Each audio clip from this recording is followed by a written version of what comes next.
مثلا aan ku siiyo tusaale مثلا daraasaadka la inagu hayo inagu isma ogin inagu waynu iska soconnaa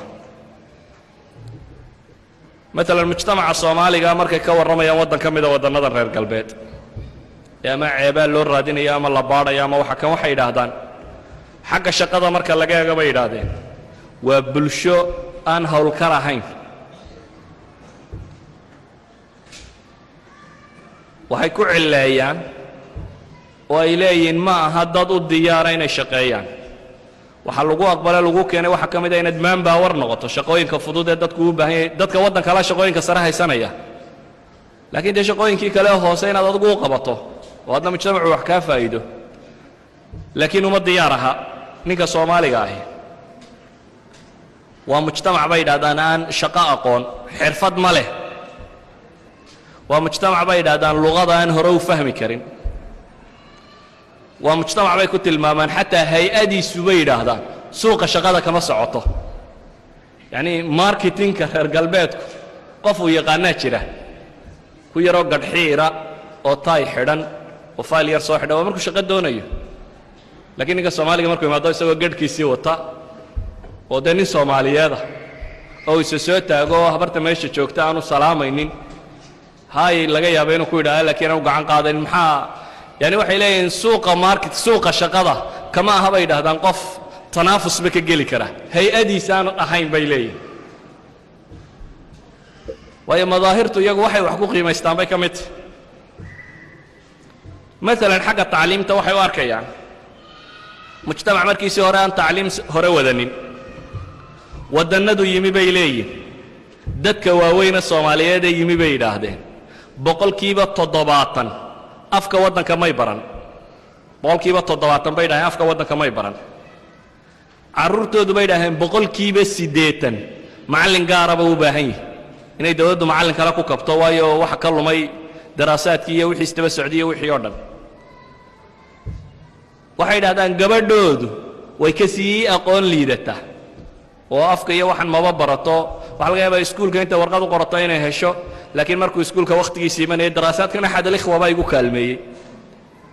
markay timaado waqtigeedii inay uur leedahay ay tiraahdo sanadkan ma gali karayo sanadka dambe iga dhiga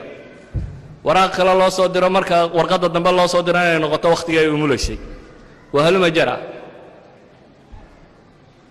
waxay iyagu ku waramayaan yani kuma fiicna bay leeyihiin baabkan dhaqankooda ijtimaaciga bay yiraahdeen waa dad fawdawiyiina qaanuunka ma ixtiraamaan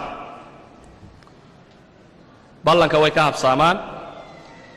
wasaa'iqda ama waraaqaha la haysto way ku cayaaraan waa musawar halku iska dhiibaya waxbu sameynaya مثلا waxay yiraahdaan false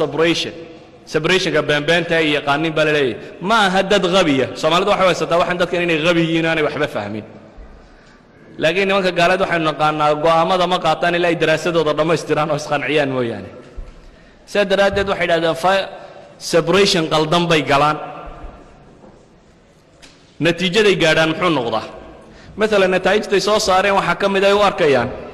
mujtamaca Soomaaliga bay yiraahdeen waa mujtamac mughliqa oo radical ah waa mujtamac xidhan oo radicalka maxay uga jeedaan waa diiniya waa mujtamac aan la fahmi karin maxay ku sababayaan waxay ku sababayaan ko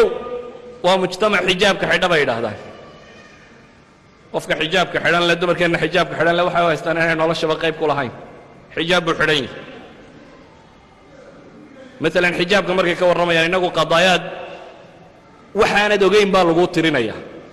oo adigu wanaagaagii laakiin iyagu si ay u arkayaan مثلا waxa dhahay booliiska inta laga qaato sharci sawir leh oo xijaaban Soomaalidu waa boqolkiiba 85 yani marka booliiska la tago ee la baaro faylkiisa ee la baaro wasaa'iqda dumarka xijaaban مسلم كله دغن waa boqolkiiba 15 way marka la yiraahdo sawirka keeniyada sawirkeedu iska qaaway keenta laakiin dadka sawirkan saday aan wada xijaab leh macnaheedu waxa weeyaan waa Soomaali 85% bay dhahan kuwaas waa kuwa kan مثلا waxay yiraahdaan iskuul islaamiga meelahan laga furay 85 qof baa dhigta bay yiraahdeen كوبية سيديتن با صومالية بيدا ومجتمع مركا ميلو صعدة شان سيديتن قفضي دقاتو كوبية سيديتن والصومالية هي ومجتمع الراديكال كوكا مغضى يجا النظرة دودة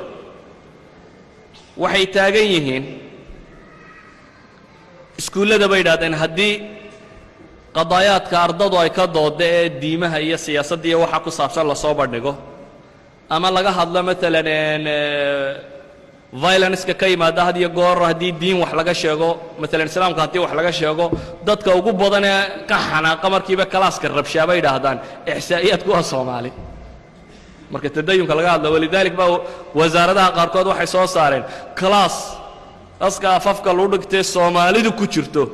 inaan lagaga hadli karin oo macallinku aanu ka hadal qadaayaadka diinta iyo ku saabsan waxyaabahaasi waxay yidhaahdaan maalan umamka kale bay yidhaahdaan markay ummadu yimaadaan inta badan waa la liqaa Soomaalida si waxaan aragnay bay yidhaahdeen nooc min mintidnimo قارن حجابنينو هل كان حجابك قاطي بيده تصالح بركة بحنايا قبل مركي اجتماع عن حجاب بس إذن لكن هل كانوا يلاقوا عقوف أمسية حق الحجاب قاطي وحيلاقي إنه عكس جا مركي يوسع هنيه وحق ضدك يوسع ضبا حق سهر شيء ضبا يوسع ضبا أشياء ذا صورة من محيط الماما يعني وحي قاتن استنتاجات كذا مركي يسوقين مجتمع سومالي جينوي الوريث الشرعي للأصولية ده كان أصولية ده اللي ده راديكال كا ده كرحلة يا حق أولها بهاشة دبت تاجنين يجين يجا استدرادت بالغ شيء يا مستشرقين تولا متكمدين تخطبت شديين وكجو الرمي سومالي ده كلا دينا نقف قال على حين حتى بيقول شيوعها هذا الليبراليزم ها وحها من سنادو ما لهم بها دنا بهاشة كجسي نبي يقولي waxaynaga qaateen natiijo oranaysa waa mujtamac mutafarriqa haddaad istiraada qadaayaadkooda iyo mashaakilkooda kala xidhiidh oo kala hadal ma jirto cid matasha waa iyagu siday u arkayaan 2,000 urur oo yaryar iyo 2,000 wax iyo waxan bay wataan waxay qaateen aragti oranaysa waa mujtamac isagoo muqliqa ayaa demografigiis kobiciisa badan bay leeyihiin haddana marka loo qiimeeyo mujtamacyada kale سدرادت بي مثلا إحصائيات كذا واحد الماما حافظ كم إذا إحصائيات لقى قاضي بيداده صدح بقولي كوبيا طبعا عبورة مدة سنة ده كل شيء حافظ دي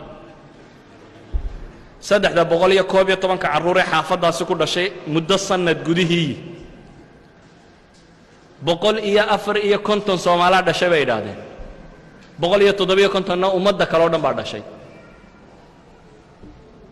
muxuu ku tusinayaa markaa saambulka yari haddii meel yar xaafad yar bulshada degan ee 312 qof ku dhalatay 154 uu Soomaali noqdo 157 na dadkii kale oo dhan noqday waxay qaateen daraasaadkooda iyo ihsaa'iyaadkooda marka la isku daro aragti qaldan oo muslimka iyo usuuliga laga fahamsay koow oo lagu daro akhtaa'deena iyo gafafkeena laba oo lagu daro qaybsanaanteena iyo kala daadsanaanteena oo lagu daro xal u raadin la'aanta mushkilaadkeena oo lagu daro faham la'aanteena iyo mintadkeena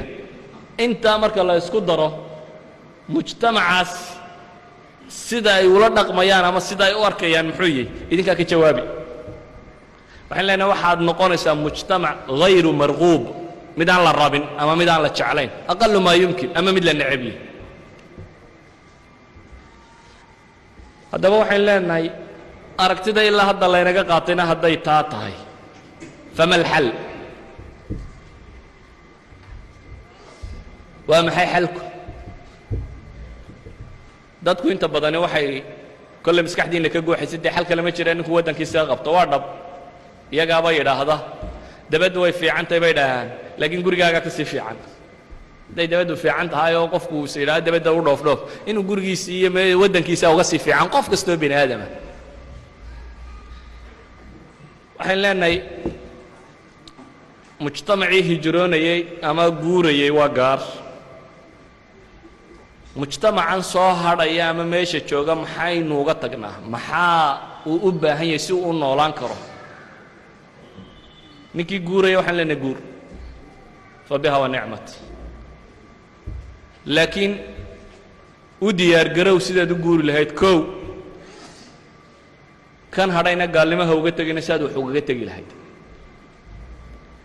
haddaba kan soo hadhay oo aniga ilaa hadda suuradda aan arkaya ay u badan tahay intii ugu badnayd muxuu noqon karaa xuluusha mustaqbalkooda wax ka ilaalin karta dhib bayna haysato soomaaliyana xaggaana dhib badan oo kale aynagaga furanayo soomaaliya laakiin waxaa aad u habboon inaynu tanna in badan isha gelinno oo waxaynu ka qaban karna aynu ka qabanno xalka koowaad ama muqtaraxa koowaad shayga soo jeedinta koowaad waxa koowaad aan isleeyahay soo jeedi wuxuu yihi waxa aynu u baahannahay tacaawun iyo takaatuf iyo tawxiidi saf iskaashi midnimo iyo kulan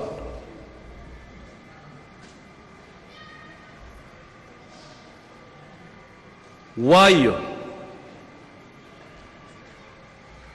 kulanka iyo midnimadu waa la yaqaanaa waxtarkeedu intuu leegyahay nolosha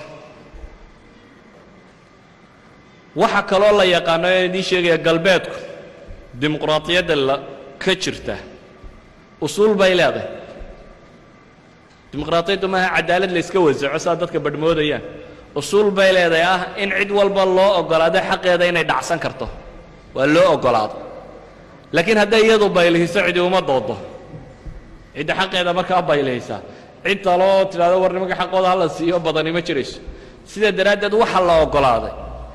cid waliba inay yeelato organkii xaqiisa u diriri lahaa ee u dagaalami lahaa waa waxyaabaana maqashaan ee niqaabaadka la yidhaha organizationska ururka dhakhtarrada ururka dumarka ururka caynkan ururadani waa maxay urur waliba wuxuu ilaalinayaa masaalixda ummaddani ay leedahay ummadda dhakhtarku masaalixdeeda ururkooda u ilaalinaya ururkooda baarlamaanku hadduu ku xadgudbo ka celinaya ururkooda dawladdu hadday ku xadgudubto ka celinaysaa ururkooda waxay xaq leeyihin raadcaynaya ururkani wuxuu u dhisan yahay inaanu dayacmin xaq dhakhtarku leeyahay sida daraaddeed nin baa u heegana inuu xaqa dhakhtarka ilaaliyo waa urur jira ee ma aha intay ururada kale isu tageen may odhanin war dhakhaatiirta xuquuqdooda la siiyo hadday dhakhaatiirtu iyaguba aanay xaqooda raadsanin cidna lama ilaalinayso sida daraaddeed haddaynu rabno bulshada galbeedka joogtaa inay jiri karto ee soomaaliyeed waa inay noqotaa ragma anfiha ragma ikhtilaafaatiha waa inay noqotaa dad wax ku midoobay wax isugu yimi masaalix wada ilaashanaya dad masaalix wada ilaashanaya oo isku midoobay ninka Soomaaliga ah kelimada midnimo la yiraahdo waqtiga kan marka laga hadlo ninka ka hadla nin riyoon ayuu yaqaan waxa xaqiiqo jirta taas nin kasto idinka kamid ah ama dad kamid ah dad midnimo iyo waxa kala hadasho waayo rawaasibtii ama wixii uu kala yimi Soomaaliya maskaxdiisa nin walba ka buuxa dadkii iyo reeriisa isugu madhaan iyo sida loo kala fogaaday iyo dhibta meesha taal iyo taas baa nin walba maskaxdiisa ka buuxa war dadkani waxna midoobi kari maayo waxna isku ma lahe ha ku xiiqina iska daayin lagu yiraahdo meesha laga yaabo laakiin haddii kale wuxuu maad ku dhici dibiga madow waxa la cunay un goortii dibiga cad la cunay taas waa qadiyo xaqiiqo oo ku haysan doonta waxaan leenahay jiritaan iyo badbaado jaaliyad Soomaaliyeed oo daba joogta wuxuu ku xidhay midnimo hadday taa weydo ilaahay baa mustaqbalkoog laakiin anigu inay dumayso oo baaba'ayso ayay iigu muuqataa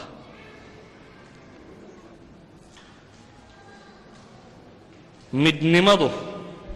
waa shay qiimo xadaariya weeyaan waa shay u baahan in qofka bini aadamka lagu kobciyo lagu barbaariyo lagu bisleeyo anigi tusaalaha maalintii dhaweydin siinayay elementary schoolka meesha tan mooto iyo urur iyo wax in lagu barbaariyo waa wax u baahan dadku in lagu kobciyo aqliyadaas waxyaabaha midnimada inuu kalifaya waxa ka mid ah leenahay qillatu imkaaniyaat cid inaga midoo gaari si taagi kartaa ma jirto ama wadaad ha ahaado ama jabhadaada ama cid kale ha ahaatee halkan sidaad gaari isugu taagtaa way adagta xataa haddaad gaar isu taagto uu ka kale baaba'o ma og tahay in ilmo soomaaliyeed uu lumaa inuu kaaga dhib badan yahay ilmaha gaalkee kale ee aad la nooshay yacni gaalada ka soo jeeda waayo haddaad tidhaha waan un kuwaas waa jabhaddii ama waa reer hebel ama waa kuwaasoo carruurtooda maxaa kaa galay de keensada masaajidkaanu dhan way keensan waayeen ama caynkaasi ilmihiisaasi mujtamaca soomaaliyeed wuu kaga dhib badan yahay ilmayaasha kale frenchiga ee meesha jooga o dhan waayo dadkan buu la wadaagaa diirka iyo afka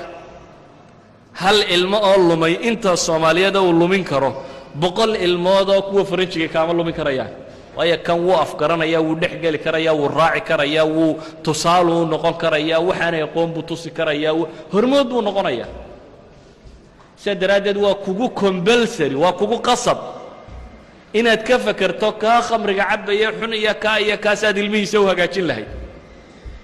waa kugu qasab jaaliyadda tan sidaad u ilaalin lahayd iyadoo laga yaaba inay aabbahaa dileen kuwa halka jooga haddana isagoo aabbahaa dilay inankaagana dee wuu dilaya haddaanad hagaajin maxaad yeeliye kale waa kugu sandulle sidaa daraaddeed waxaan leenahay waar midnimada tani marka halka la joogo yurub la joogo haddii la rabo jaaliyadda tani inay sii noolaato oo sii jirto inay midowdo oo isu timaaddo waa arrin muhima